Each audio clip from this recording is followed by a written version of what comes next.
The people behind our channel are probably well versed in antiquity and the Middle Ages and can name the most significant events in the history of most European countries. As for Asia, the situation is more complicated, but there are regions in the world that even the most ardent history buffs sometimes fail to recognize. One of them is Latin America. It would seem that what is there not to know? Aztecs, Mayans, Incas, their destruction by conquistadors, colonial period, independence and military dictatorships, it's all known, isn't it? Not at all. There's a lot to muse about. Do you know about the caste system, the causes of the anti-monarchical revolutions, and why the seemingly unified Spanish colonies turned into a scattering of independent states? Why does Latin America, which gained independence a little later than the United States, remain so poor? That's what we're going to talk about in the next couple minutes. Actually, the history of South America begins with the first people who appeared here about 10,000 years ago. This era is called the Pre-Columbian. Guess why? During this time here managed to arise and disappeared number of American civilizations, about which we will not talk much now. First of all, the history is very voluminous and still not fully studied, and secondly, roughly speaking, it is not to say that greatly affected the further development of Latin America. Under the oppression of the Europeans, all the remnants will intermingle 10 times more. But still we will mention that the oldest civilizations of South and Central America, Almeque, Huanu and Tiwanaku, are the peers of the same Minoan civilization. By the time of the arrival of Europeans, the main representatives of the civilized world of the New World were Aztecs, Maya and Incas. About the first two, by the way, we already have clips on the channel, and if you want releases and about other pre-Columbian civilizations, let me know in the comments. On the course of the discovery of America by Europeans too, we will mention very briefly. The fact is that trade with distant Asia in Europe became more relaxed pace. The known land routes, the same Silk Road, were too long and dangerous. It was also disastrously long to circumnavigate Africa. That is why Christopher Columbus came up with a brilliant idea, to sail across the ocean directly to India. The idea came from the fact that the Earth was seriously considered round. There were probably fewer flat earthers than there are today. Having wrested funding from Spain, Columbus set out on an expedition and reached the Canary Islands in 1492 year. Thus, a new world was discovered. Spain and Portugal quickly divided the world along the 49th meridian, so began the conquest. Having started with relatively peaceful relations with the Indians, the Spaniards quickly realized their superiority and ceased to be ceremonious. For a few 20 years were destroyed and conquered the civilizations of the Aztecs and Maya, were formed colonies in Central America, after which the Spanish went south. Soon Portugal pulled up and formed a colony in Brazil with its capital in Rio de Janeiro. And then the British, Dutch and French would come to the New World, but that's another story. Seemed like a pretty good territorial expansion. Not really. The colonies were called colonies because they were not considered full-fledged provinces. Their main and only purpose was to siphon off resources. And if in North America they built plantations for cotton, tobacco and other things, then from the south the Spaniards exported mainly gold and silver, which would eventually play a cruel joke on them. Therefore, the colony was managed in a very simple way. The local population was assigned to certain lands, and these lands were assigned to Spanish viceroys, mostly former conquistadors. The Indians assigned to the land worked the land, enriching their viceroy. This viceroy in turn looked after their welfare and enlightenment, was their judge, governor, and in general anything else. Doesn't that remind you of anything? Good old feudalism, from which Europe at home was moving towards capitalism. To be fair, the Indians did not live so badly at first. Voluntarily surrendered tribes retained their chiefs, who were allowed not to work, and their families, though limited, enjoyed the privileges of nobility. Women and children also had certain rights.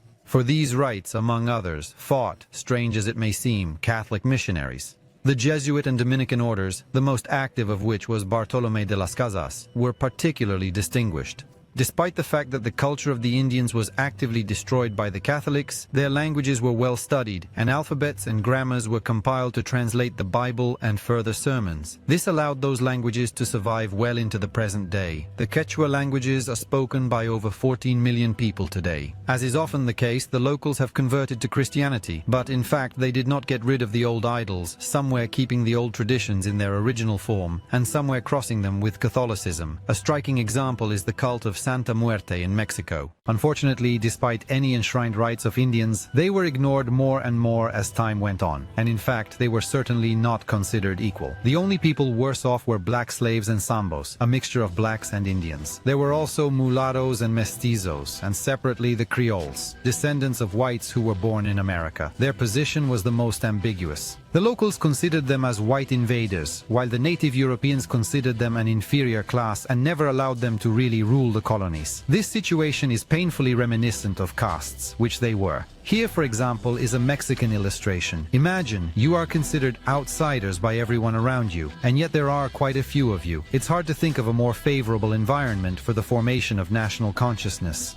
The Creoles were not only dissatisfied with their social status. We have already mentioned that the colonies were needed only for the extraction of resources, which the feudalism that had developed here was perfectly capable of doing. While Europe was constantly developing due to limited resources, South America had an abundance of everything, and therefore there was and could be no development. It was forbidden to produce and process most of the necessary goods, and in principle it was possible to trade only with the metropolis. And so, first came the American Revolution, then the French Revolution, and for dessert the revolution of black slaves in Haiti. And the Spanish power is already breathing because of wild inflation and total lagging behind European colleagues. Anti-monarchist sentiment is in vogue. It's time to change something. The opportunity presented itself in the year 1888. Napoleon invades Spain and puts his brother there. And in 1810, the Wars of Independence begin. By that time, the vast Spanish possessions had already been divided into several separate viceroyalties for easier administration. New Spain included all of Central America and Mexico, Peru, the entire West Coast, New Granada, the entire northern part of the continent, Rio de la Plata, Argentina, Bolivia, and Uruguay.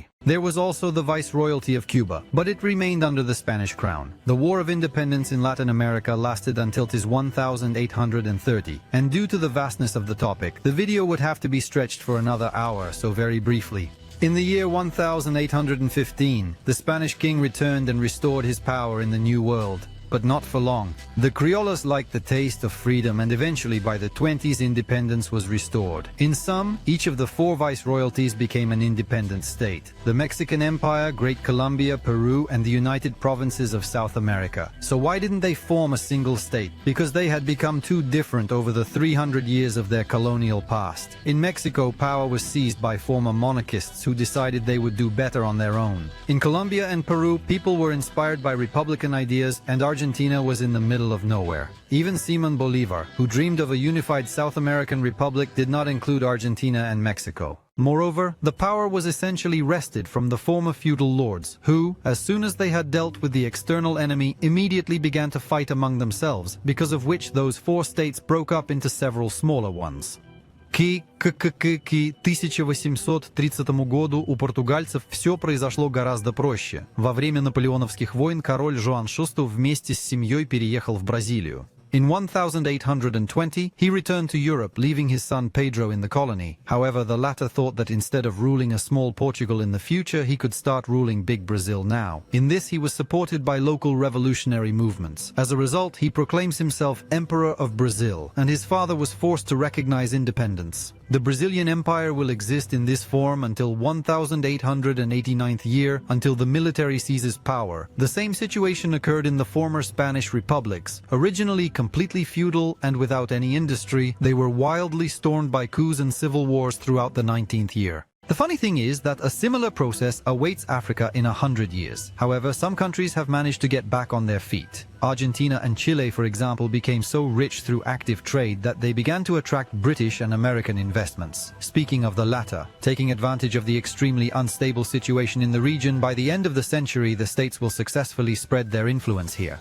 By the way, they stripped Mexico in the middle of the century. Latin America will enter the 20th century in its own style. Another dictator will be deposed in Mexico, and as a result of the revolution in 1917, a liberal constitution will be adopted, which however will not turn Mexico into an advanced country. In Brazil, the military junta was replaced by an oligarchy, and in 1933, Vargas overthrew it and began his dictatorship. He sympathized with, well, you know who he sympathized with in World War II. Successful countries like Argentina and Chile became poorer with automation and the crisis of the First World War, which is why they took out loans from the states. It's not a bad idea, but do you remember what happened in 1929? The Great Depression destroyed Chile's economy, and it still hasn't recovered. Argentina suffered less, but it will never be the same. As a result, there will be 6 coups in the entire 20th century, and this is still not enough for the region. After World War II, South America will be torn apart by the USSR and the USA. The USSR will help the leftist revolutions in every possible way, for example in Cuba, and the USA will bet on numerous juntas to counterbalance them. Fortunately for Latin Americans, the 80s would see a wave of liberalization.